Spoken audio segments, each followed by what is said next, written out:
fellow Toastmasters, guests and evaluators and whatnot.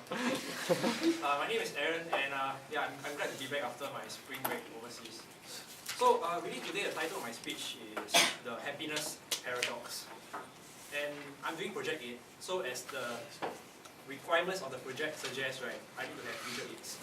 So I don't like to be mainstream, so I use spreadsheet. It took me 3 hours. I'm going to talk about happiness, how you're going to achieve happiness. But there is a twist to it. So there is a paradox to it. So we are always trying to achieve happiness, and you can do it by 2 ways. One is by internal, changing ourselves. The other way is by changing our surroundings.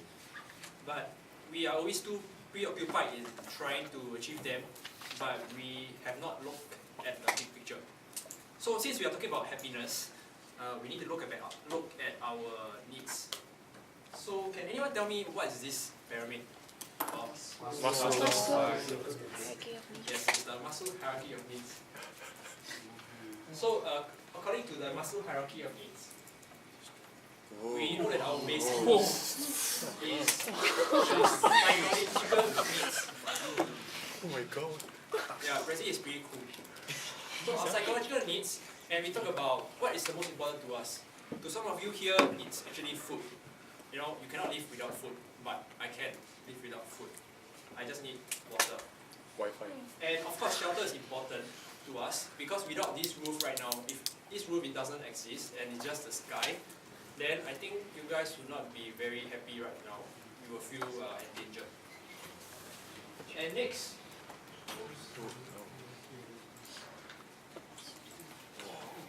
we talk about our safety needs. If right now I'm presenting in, for say, Iraq, and there is a Taliban bomber beside you, waiting to explode. And after that, there's a bomber beside you waiting to explode anytime, and you won't feel very happy. So definitely safety is very important. And when we talk about our safety needs, we talk about stability, security, and also the freedom to express. If right now I'm in a police state and I don't have the chance to speak in front of you, if I say something wrong, I'll get shot. Then will I feel happy? No, because it's not safe. I don't have security. And as we move up to the more important parts, which is actually related to some of the earlier speeches. We talk about love and friends and something which is really important, like you know how to give a wet kiss. This depends from individuals. You know, our hierarchical needs are different. For some people, this is everything. For me, it's not so important. Yeah, right. And of course, we talk about self-esteem. Self-esteem. We talk about recognition and achievement. We talk about winning the award and something that you can feel proud about. These are things that make us happy. And lastly, the most important is self-actualization, which usually no one achieves it. Because if we achieve this, we will not be here, we'll be at the mountains meditating. So you need to acknowledge yourself. You need to accept yourself. But now the question is, this is actually our perceived needs. What we think we need. But what is our actual needs? We don't know what is our actual needs.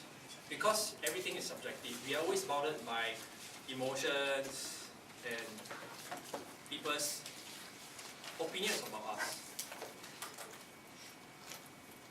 And there's this paradox. Because this perceived needs versus actual needs no longer applies anymore because of technology.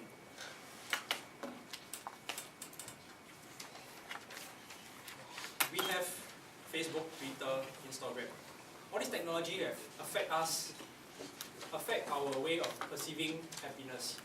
For example, if you go on Facebook and you see a friend of yours going out, going overseas, getting to know hot guys and girls, you definitely feel something. You ask yourself, why am I not having the same thing? And there's one part of you saying that, hey, I shouldn't be looking at all of this, but you just can't help it. For example, right now, most of you are actually marking for exams, and you feel like a fool, but you can't help but scroll Facebook and feeling depressed. And all these really affect us. So how can we put an end to this? First, we need to care less about what others think about us, care less about what others think about us, and we need to move on. The more we care, the more it hurts. You know, people like to chatter and everything. We need to stop this. How? We need discipline. We need to just YOLO, you know. Okay, the R counter. But it basically means you live your life as if it's the last. So, and only when you have let all of this go, can you be a happy person.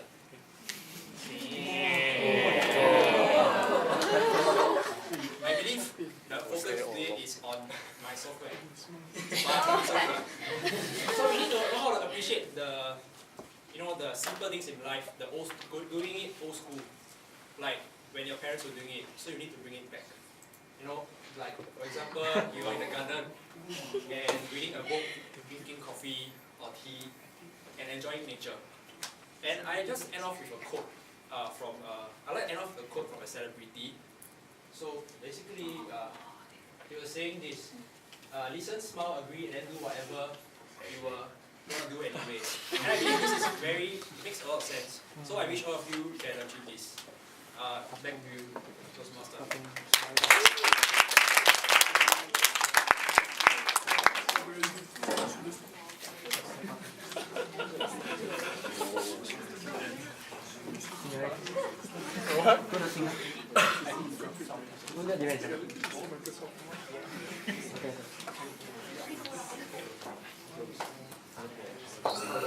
Just like what Aaron said, let's do it